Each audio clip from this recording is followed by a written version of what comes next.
Hello, everyone, and welcome back to a wonderful episode of the Duck Zone. Baseball season is just around the corner, starting this week, and this is our MLB 2025 preview show. This part of the year is fantastic with sports. Baseball starting out, and for the next 6 to 7 months, there'll basically be a game on. James, how are you excited? How much is your excitement level for this upcoming season? I'm really excited, especially as a Diamondback fan. Um, Baseball is by far probably my favorite sport. I feel like the older I get, the more I just love the game. Fantasy baseball helps. I am in one little predicament though. I was really looking forward to opening day for the D-backs on Thursday, but they literally first pitch is the same time as the Arizona Duke game, so I might have to start my baseball season on Friday. Yeah, I've never I love baseball and everything like that, but I always hate the fact that they decide to throw it, or the last few years they've thrown it on the same day as the Sweet 16. Why not just start it on a Wednesday? Be clear without, be away from everything else. I know they're trying to set up those 4 game series and stuff like that, but why not just start it on a Wednesday and, do something wacky with it. But it is what it is. I'm excited to get it started. A lot of hope for a lot of teams. And we got a lot of talking points to start. I'll recap really quick. Dodgers beat the Yankees last year in the World Series. Quick World Series, but very fun playoff. That's the little recap. Let's go into 2025. And the season's actually already started. We had 2 games in Japan about a week ago. The Dodgers won both of those games, highly watched in Japan. What did you think of those games and overall the fact that we're sending games overseas? I know they great viewership. I know it's for growing the game, all that. But what did you think of those international series games? Yeah, the games themselves were good. They were fun games. I didn't wake up to watch them. I watched the highlights. I wasn't trying to wake up at 4:10 for first pitch, but I did catch. I think it was game two. I caught like the final 3 innings. Just decided to toss it on before I started work. I don't know. I go back and forth. I think from a marketing standpoint, I think it's great. I think obviously trying to grow the game is very important. Japan is obviously a big feeder league into Major League Baseball. Their fans were obviously super stoked to have the Cubs and the Dodgers with, Imanaga and Suzuki on the Cubs, Otani, Sasaki, Yamamoto on the Dodgers. So that was big for them, and I think that's cool. I wish those games didn't count though towards the regular season. It's weird that two teams have 2 games, then you go back to spring training, and so it's like you have 2 games that count. Then it's like, okay, now we're going back and another week and a half of spring training, and then you got to start the opening day for the rest of all the teams. I don't know. I think it's kind of weird. There's also I saw something about how it's a little odd for the pitchers of the Cubs. So like Imanaga and Yamamoto basically get an extra start for the season because rather than their 4 game or with a 5 man rotation, you get 4 days off. Yamamoto started game one. He now gets to probably start opening day for the Dodgers this coming or opening day for the Dodgers this coming Thursday against the Tigers. So rather than like the 3 pitcher or 4 pitcher starting game 3 and 4, it's going to go back to I mean, I guess the pitchers are out, so it might be someone different. But theoretically, you could start Sasaki and Yamamoto game 3 and 4 of the year. So I think I don't know. That's my only gripe. Yeah, I agree with that. I don't love the fact that it's regular season games. The one example of this is when the soccer club league teams come from Premier League and the different leagues in Europe, and they do their international run through the United States, for example. Those are not regular season. They're warm up games for them. They're not counted against their you know their slate basically. So um, it's the one thing I don't love is just the fact that these things do count. It does mess with the calendar a little bit, starting March 17th or whatever it was, 18th. Just too early. And yeah, they've been doing this for a while now. I remember years ago. This was probably 10 years ago, 11 years ago. The Dodgers started their season in Australia against the Diamondbacks. And exactly what you just said, it was one of those funny things. Hyun-Jin Ryu, name from the past, he started 3 opening days because he started a game in Australia. He then started the first game of the season against the Padres, and then he also then started a game in the opening series at home with the Dodgers. So he technically started in 3 opening series, just due to the fact that how the calendar played out. And I think it's really hard. Let's get ramped up and going, and then let's take this next 10 days to kind of slow it down, then ramp up again. Dodgers are good enough that I don't see them getting hurt by this, but for the Cubs, it's a tougher thing to adjust to. I remember even the year I was talking about, Diamondbacks that year they went to Australia. They had come off of I believe they won the division or they finished second in the division. They were a World Series contender, and they had one of their worst seasons in a decade that year. So it's a tough way to start the season, in my opinion.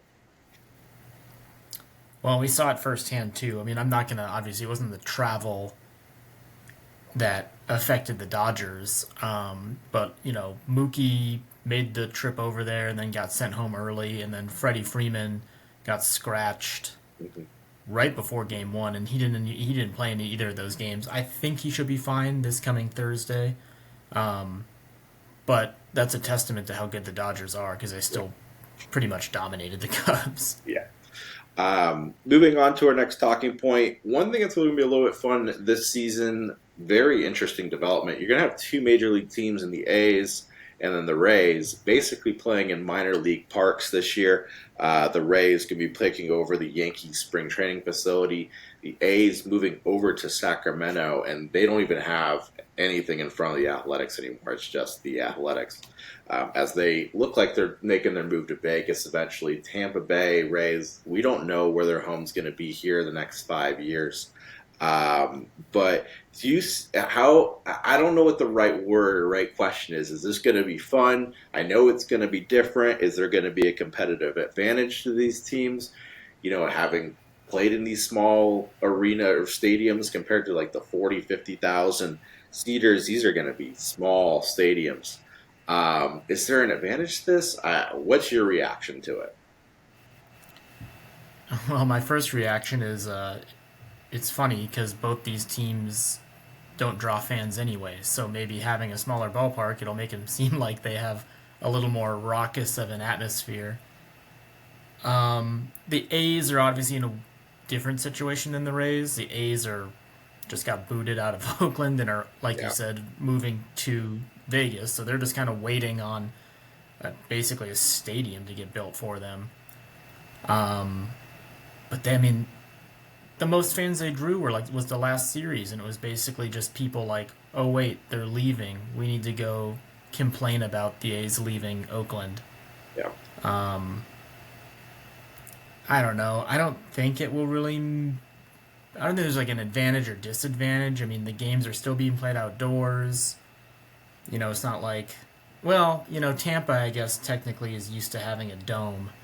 Now Yeah. they're playing outdoors at George Steinbrenner Field, the Yankees facility, just outside of Tampa.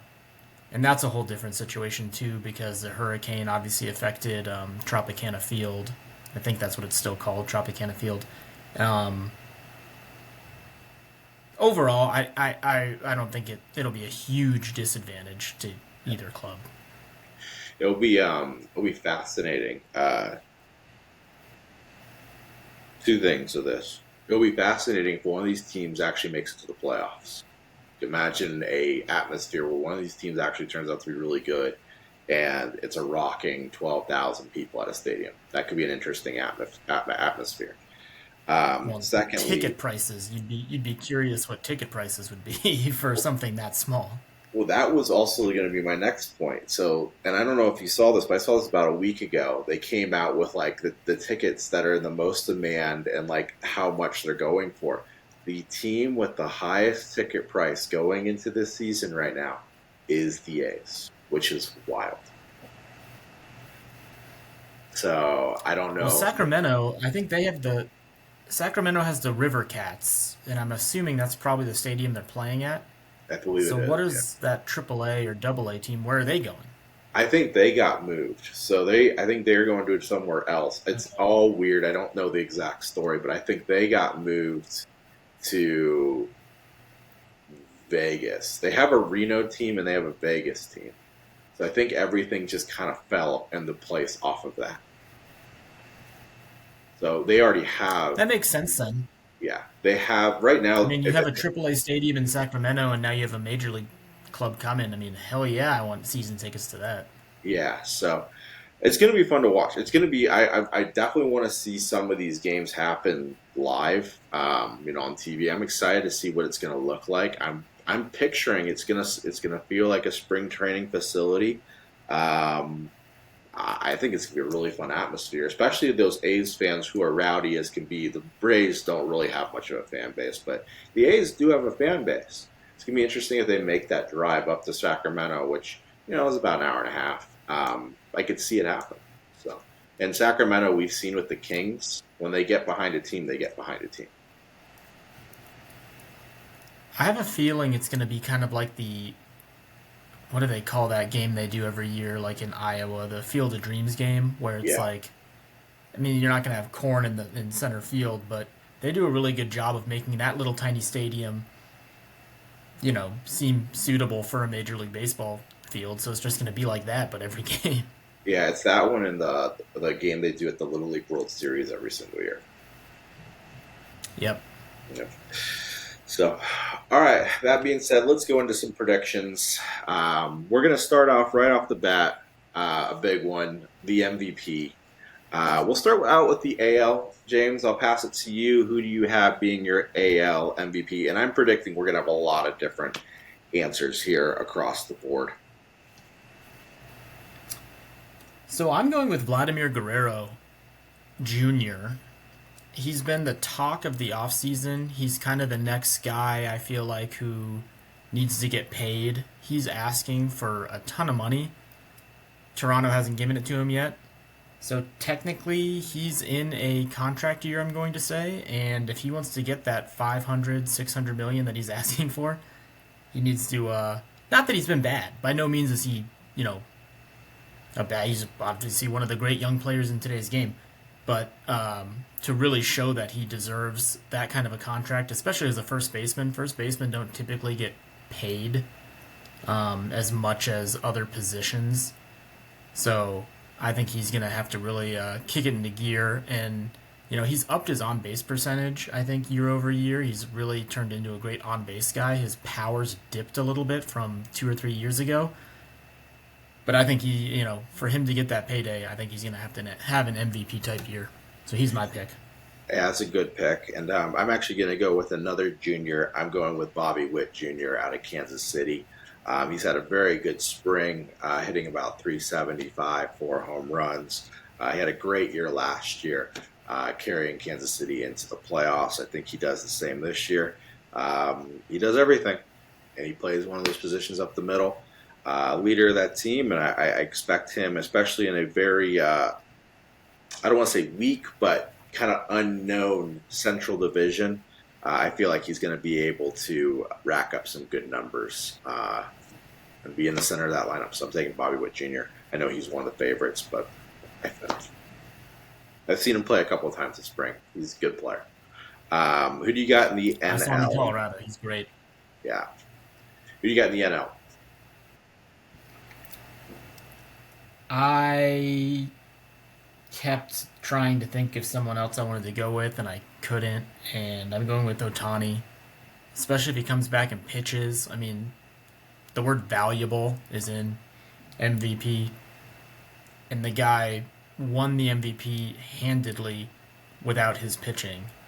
And if he just sets his sights on one of the other, he could probably be one of the greatest pitchers without the hitting. We obviously saw he's the best hitter when he doesn't have to focus on pitching.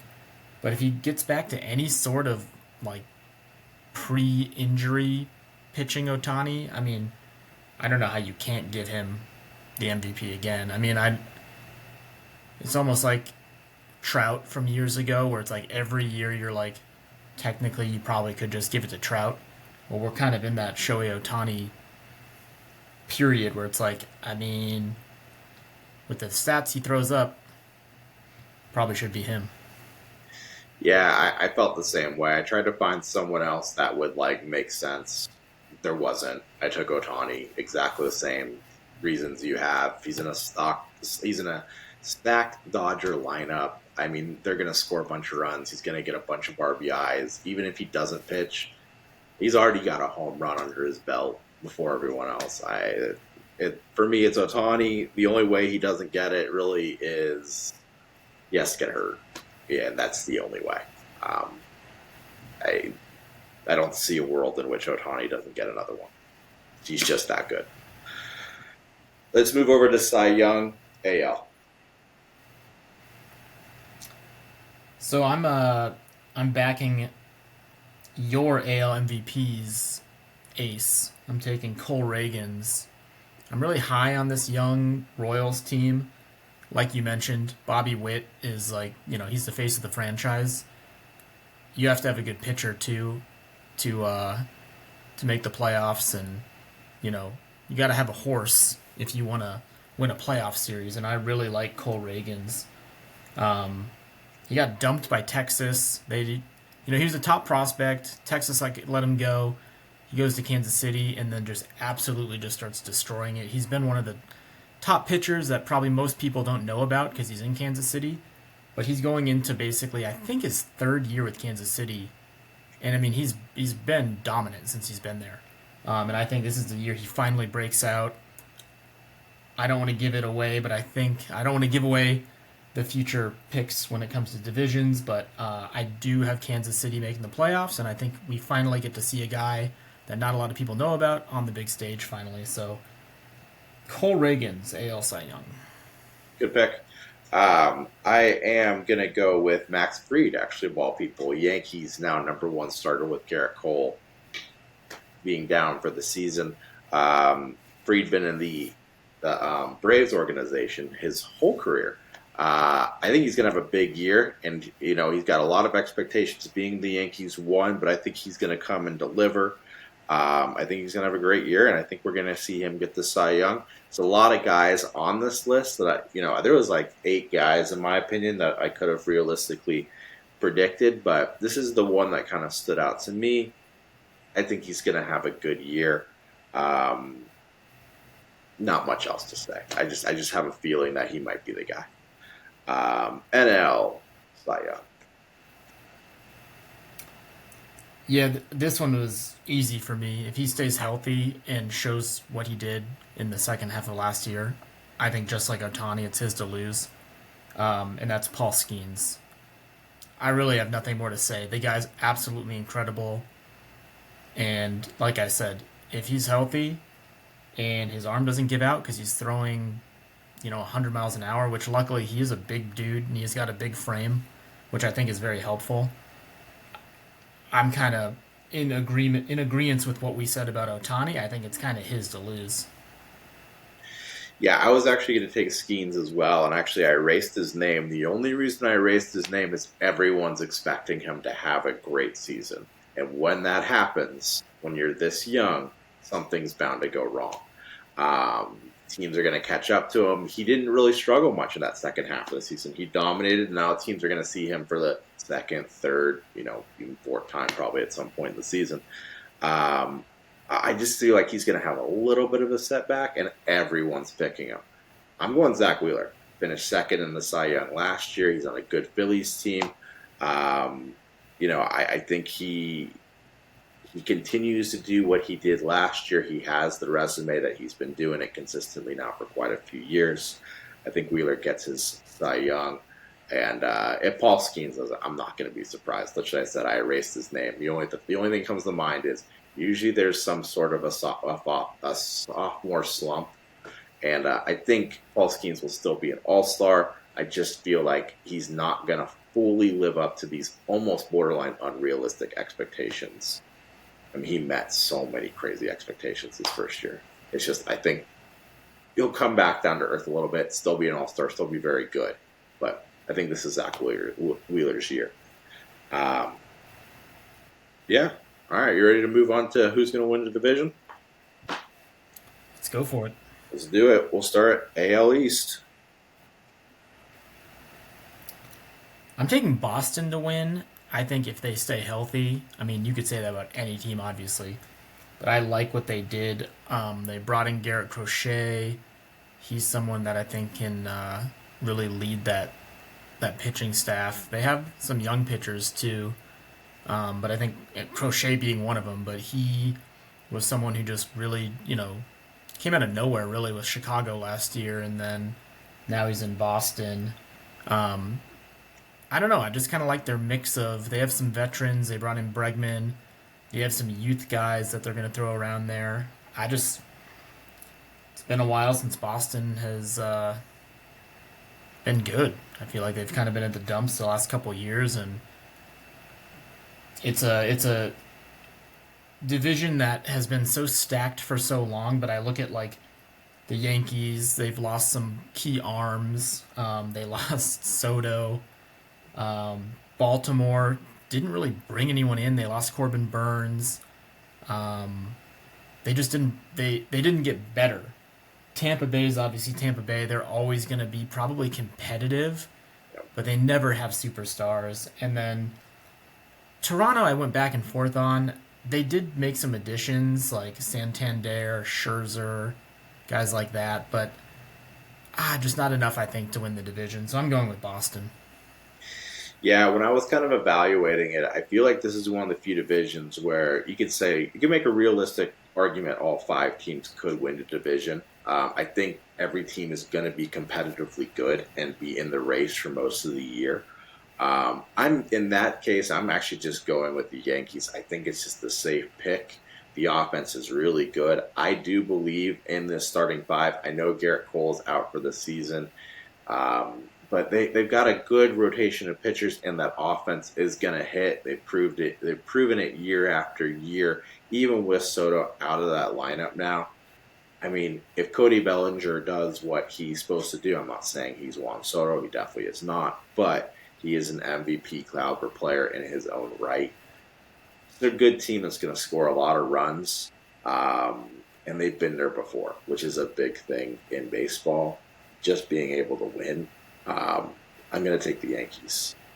It's safe. It feels safe, but I could honestly see all five teams win, but Yankees are the edge out for me.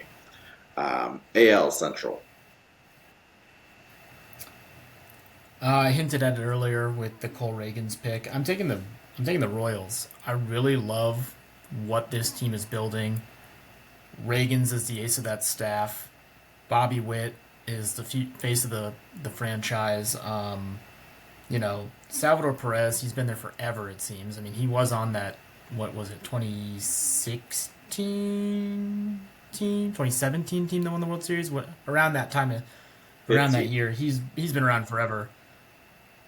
It's so weird. He's like 34. He's like our age. He's like 34 years old. The guy seems like an ancient grandfather when it comes to like. I mean, the guy's been a forever Royal. You always love to see that. Two other guys I really like on that team. Michael Garcia. He's kind of a hothead, and when I say that, it's like so talented. He's also a speed demon, but he just can't. His on base percentage isn't great. If he can figure it out, that's another bat in the lineup. And then you have Vinny Pascantino at first. They call him the Sasquatch. Coolest thing, if you have MLB TV, watch the Royals because when Pascantino, I think is it a base hit or it's like anytime he gets a base hit, they just have a random dude and a Sasquatch mascot. Like there's a Sasquatch mascot who just walks center field. Anytime he gets like a hit or a homer, I don't know if it's just homers, but I don't know. I love that. So the Pasquatch, Vinny Pascantino. So yeah, I'm taking Kansas City. They also have Lucas Urseg. He was traded from Oakland, or now the Athletics, last year, and he is uh, like just a really shutdown closer. So bullpens, starting pitching, and defense to me are what win championships, and the Royals I think possess all three of those. Yeah, I actually took Kansas City for a lot of the same reasons that you did. I think this is going to be a competitive division, though, as well. Detroit, that was the other team I kind of went back and forth on. I could very well see Detroit winning this division. Minnesota's going to be good. I think Cleveland's going to take a step backwards, but still be competitive. And then everyone's going to beat up on Chicago. White Sox are going to be horrendously bad. But I think Kansas City edges this one out. I think Detroit, though, and Minnesota probably there in the last week of the season. I don't see Kansas City running away with this division at all. I think it's going to be won by just a few games. AL West, who do you got? I'm going with the Rangers. They were in the World Series 2 years ago and then didn't make the playoffs last year. They had a lot of injuries. It's not like they were like a bad team. They just dealt with uh, partial World Series hangover mixed with just a ton of injuries.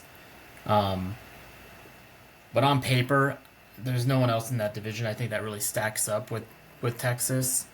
Um, I'm most interested in seeing what Jacob DeGrom can do because a healthy Jacob DeGrom is absolutely filthy, and I don't want him to just wither away and his career to be over. I want him to kind of get back to prominence and at least have another. Give me two solid seasons. I mean, I know the guy's already 34 or whatever, 35 maybe, but he's such a good pitcher. So I hope that he can stay healthy. But I like Texas, and like you've mentioned before, it's really important to know how to get to the playoffs and win in the playoffs, and Texas knows how to do that. Yeah, I agree with everything you just said. I actually have the Rangers as well. Corey Seager is the guy in the middle of that lineup. He's got to get going. The outfield's really good there, but going back to Seager really fast, he was actually my B pick or second pick for actually MVP behind Bobby Witt. I think Seager has a really good year. I like that pitching rotation, and as you said, a lot of the guys on the Rangers just got hurt last year. It was just, and they kind of got going late, but it was just a little bit too late. In the season, they couldn't turn it around fully. Um, but I like the Rangers, and I think the West is going to be a little bit down. So I think the Rangers actually win this pretty comfortably. Who do you got as your three wild cards? Yeah, so in no particular order, I have the Yankees. I have Houston. I know Houston digressed a little bit compared to some of the names we know them. It's like no Kyle Tucker, no Bregman, but I still think some of the guys they brought in, Paredes came over in the Tucker trade, I believe, from Chicago. He's a solid player. Um, Unfortunately, Christian Walker left Arizona, one of my favorite players in the last probably 5 years with the Diamondbacks. He'll be a great addition at first base for them. And then kind of a weird thing that's going to happen is Altuve has officially shifted to left field. So that's going to be weird, having a little 5'5" dude roaming the outfield. Um, so yeah, they're my second team. And then I have Seattle.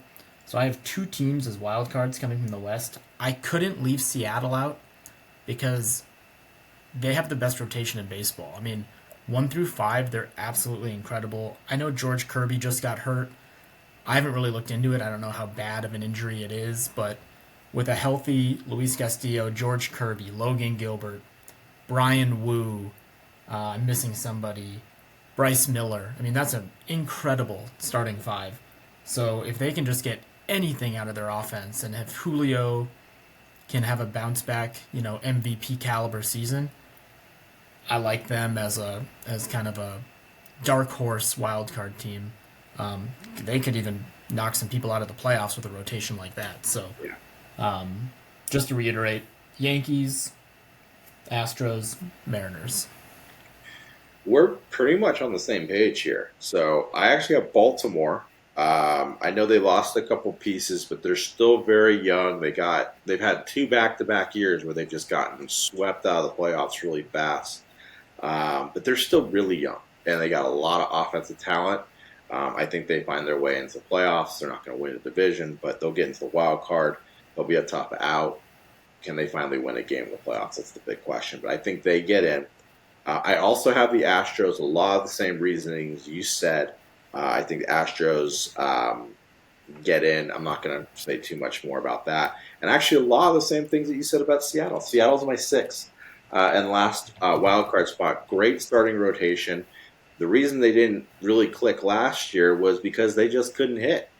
I don't know the exact number, but they were bottom of the league in almost every hitting category. They got a lot of stars on that offensive side of the ball. That won't happen again. These things, even themselves out. They've got too many proven hitters that will hit the ball, and yeah, they'll be fine. I think they get in. They won't win the division, but they'll get in the playoffs. Anything you want to say about the American before we pass over to the National League? Let's move on to the NL picks. Go NL East. So I'm taking Philly. This is another tough one. I think it's going to be a really tight three-team race between the Phillies, Mets, and Braves. I just like the Phillies a lot because they're a team that has been together. I mean, they're running it back year over year. Schwarber, Turner, Harper, Bohm, Realmuto, Castellanos. They're guys that have been there for a while. You had talked about Zach Wheeler. The guy he's like a fine wine. I swear the guy gets better with age. He's going to be, I think he's almost 35 years old, if not already 35, but he's closing in on 35 if he's not 35 yet. And he's just still absolutely dominant. Aaron Nola is also great. Christopher Sanchez had a really, really, really good year last year for them too. They have all the pieces. I mean, even their bullpen, they brought over Jordan Romano from Toronto to be their closer. If they're clicking, they seem to click quite a bit, quite frequently, I don't see how they don't win the NL East. So I'm taking the Phillies. This is a really hard division. It's going to be three teams. It's going to be the Braves, Phillies, or Mets. Those are the three teams for me that are just above. And then, unfortunately, you got a rebuilding national team that, don't get me wrong, they're going to be better, but they're really young still. They got a lot of young talent coming up. But in a division like this, they're going to struggle. Marlins will be lucky to win 60 games in this division, and just the fact that nobody knows who's on that team. I'm going to take Atlanta. Strider's coming back. He was great before he got hurt last year. Ronald Acuna Jr. eventually will come back in May. But if healthy, the Braves, top to bottom, are one of the best lineups in Major League Baseball.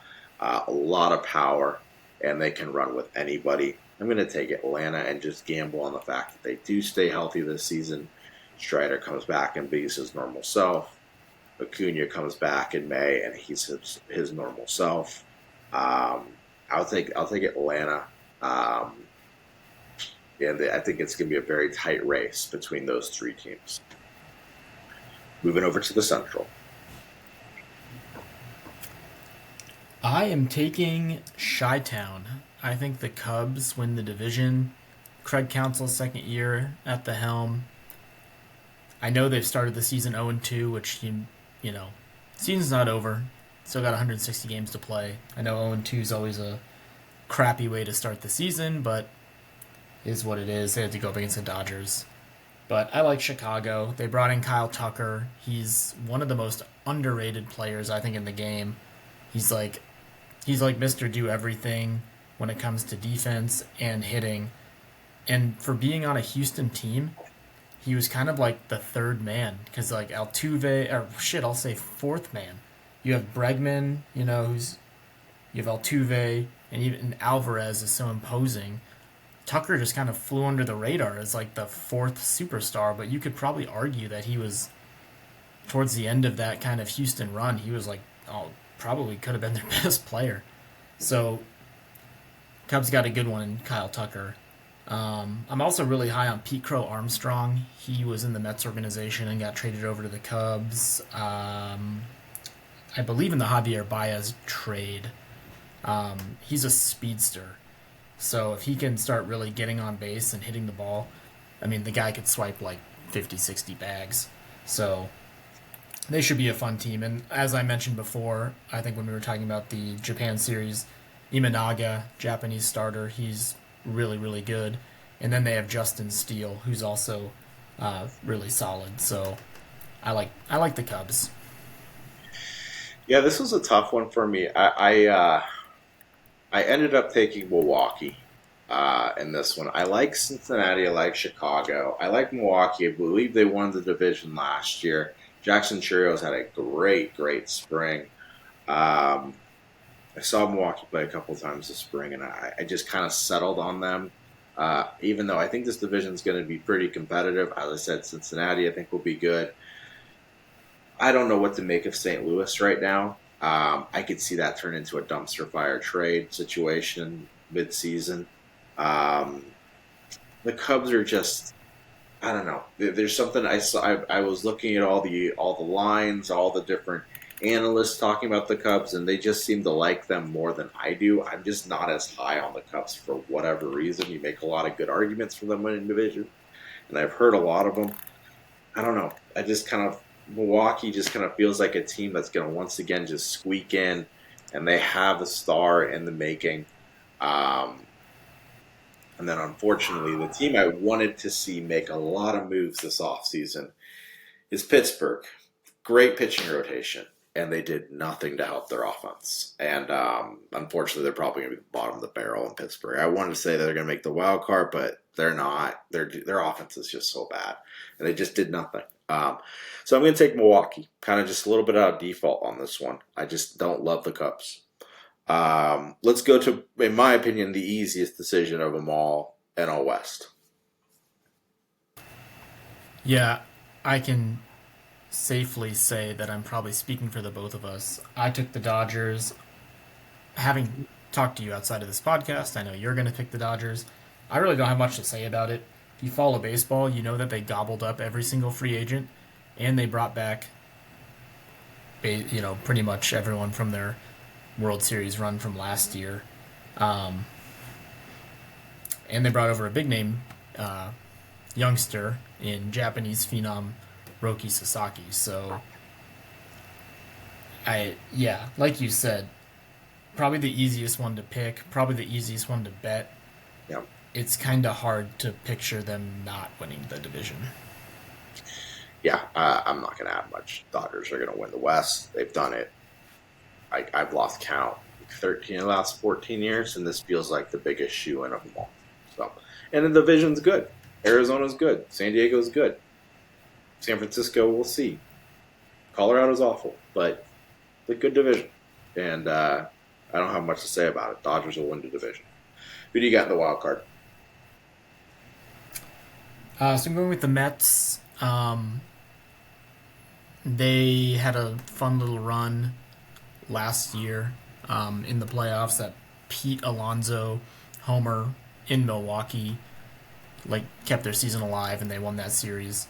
I think they've only gotten better, obviously, with the addition of Juan Soto.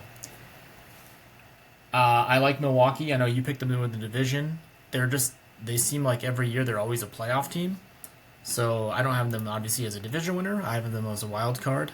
And then I have Arizona just because, well, not just because. Yes, I'm an Arizona fan, but I think the improvements the Diamondbacks made, especially to their rotation that no one saw coming in Corbin Burns, wasn't incredible. Just because never would have thought that Corbin Burns was going to come to Arizona. So to pair him with Zach Gallen as kind of a 1A, 1B is an insane 1-2 punch. So Mets, Brewers, and D-backs are my wild card teams. Yeah, so a little different. I've also got the Diamondbacks. I've got the Phillies, who you had winning the East, and I actually have the Padres. Padres rotation really good. A lot of that team coming back offensively, they've been good. Three teams out of the West. The one team I'm leaving out is the Mets. This team is just, in my opinion, just I hate to say cursed, but it just feels like the Mets are cursed. They get Soto. I can just see something derailing this team very early in the season. Frank the Tank will probably have a heart attack somewhere. Um, he's, we're going to see that the first series. He's going to be losing it. Soto's going to start. Soto's had a great spring, but I could totally see Soto starting the season, first series, 1 for 17 or something. First week being 1 for 22 or something just stupid, where it's just all right, we've paid this guy everything. He just off to a slow start, and everyone just starts losing it in New York. But yeah, Philly, a lot of the reasons you said. Diamondbacks, also a lot of the reasons you said. And the Padres, they've been good. They've been consistent. And, Michael King was great last year. They still have Dylan Cease. They have, Yu Darvish, fantastic. So, from a starting pitching standpoint, 1, 2, 3, they're gonna make the Dodgers struggle, in my opinion. It's the same thing with the Diamondbacks. They're gonna be able to pick up some victories here and there, and they still are led by Tatis. They're still led by Machado. They still have stars on that team. Um, Luis Ariz always gets forgotten about, but that guy just gets on base. Padres, they got good pitching, they got good hitting. So yeah, the Mets are the one team that there is a seventh spot. They're the seventh spot, and they're the one team that unfortunately I have to leave out. So that said, I just got one question for you before we get to the World Series predictions. We just said all the great teams. Who's going to be the worst team? I know, White Sox, Marlins, Rockies. I know this is out of left field, but who do you think racks up the most losses this year?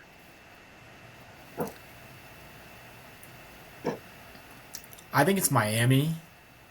Ironically, Miami actually has a decent starting rotation, but I think some of those guys get moved. I think Alcantara is a deadline deal kind of guy. I don't think he'll be around in Miami much longer.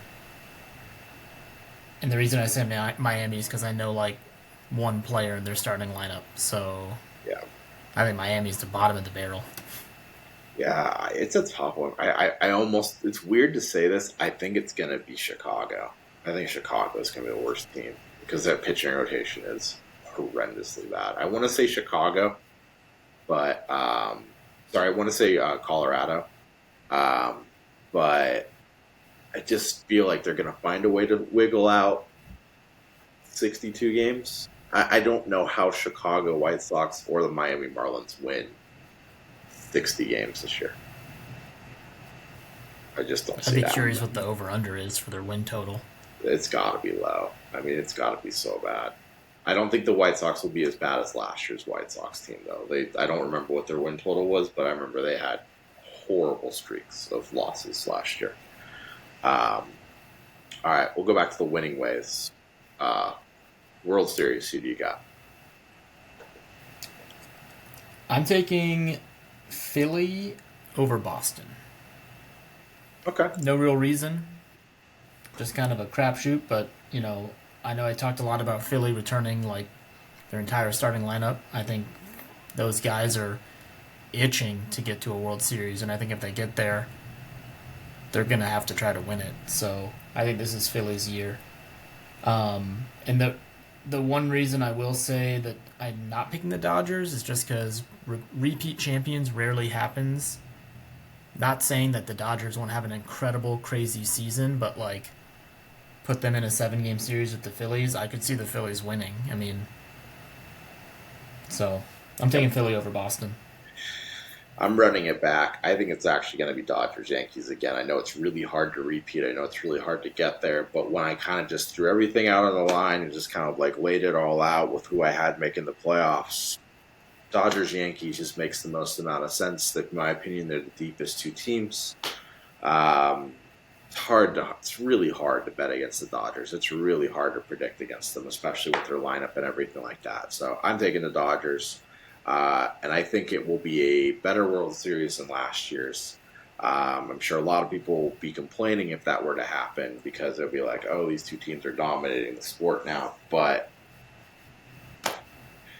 sitting here in March, I don't know who else to actually take. So we're going to go Dodgers, Yankees, and we'll call it at that. By the way, I just had to check it really quick. I will say this. There is no chance that the White Sox are as bad as last year. I didn't think it was this bad, but I had to check. They lost 121 games last year. Well, didn't they set the record? Yeah, they might have. I didn't realize that. I forgot all about that. They had a run differential of minus 306. Oh, God. I mean, okay, so they're not going to be as bad as last year's White Sox team, or God, you'd hope not, but I had to look it up. I knew it was bad, I just couldn't remember how bad. I'm pretty sure they set the record. Yeah, that's like the worst team ever. But yeah, that's horrible. All right, well, I'll pass it back to you. okay, I just have a quick game that I thought would be kind of fun to play. This will take minute and a half. We've talked about Miami, Chicago, and the A's being really bad. Actually, funny enough, the A's actually might be okay this year. They're actually, of those three teams, they're kind of like actually trending in the up and up.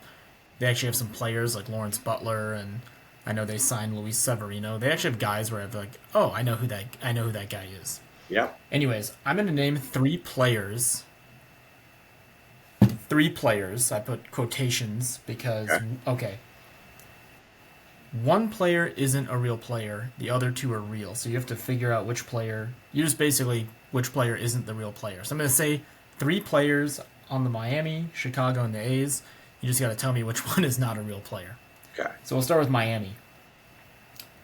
Anthony Veneziano, Seth Trimble, or Eric Wagaman. I'm going to say Eric Wagaman is not real. So Eric Wagaman is real. He's actually on their bench. So Anthony Veneziano is in their bullpen. Okay. Eric Wagaman is on their bench. He's like I think a backup infielder or something. Okay. And then Seth Trimble, I just kind of made up a name. Okay. All right. All right. Chicago White Sox. Spencer Thomas, Corey Lee, or Davis Martin. What was the first guy's name? Spencer Thomas, I'll go Corey with that. Lee, or Davis Martin. Spencer Thomas is not real. Go with what? Correct. Yeah. Corey Lee is the catcher. Davis Martin is in the rotation. Spencer Thomas is made up. Okay. And last but not least, the A's.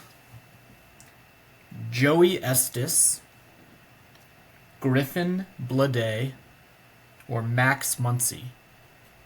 If Muncy's real, I know that. He's going to be their starting second baseman.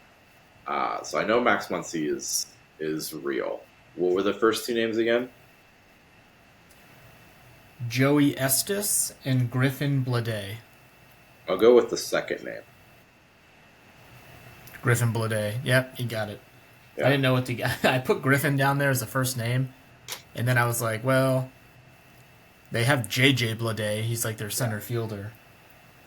So I was like, maybe that'll kind of trick you into thinking like, oh, Blade, he's on the team. But yep, so Griffin Blade. Yeah. Not a real player.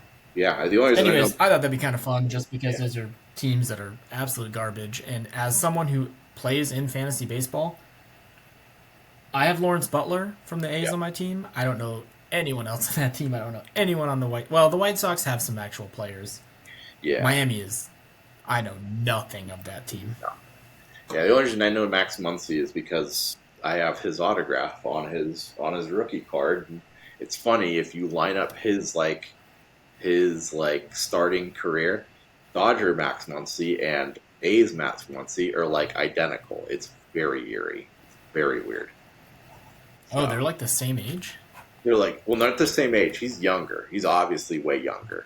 But like, I think they were both drafted. They were both drafted by the A's. I see what you're saying. Yeah. I've heard. Yes, you're right. Yeah, there's like a bunch of comparisons that are like, whoa, this is weird. Like, there's a lot of things that are like, whoa, this is the same or basically the same. It's like, whoa, like they've got drafted like the same position. Like, it's just weird.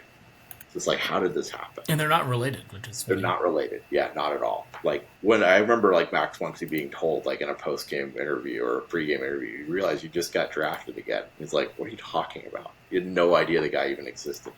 Yeah. Yeah.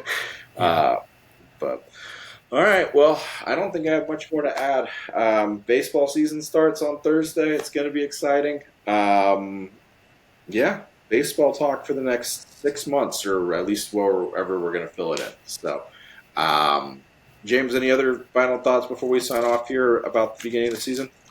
I don't think so. Just go D-backs. It'll be fun.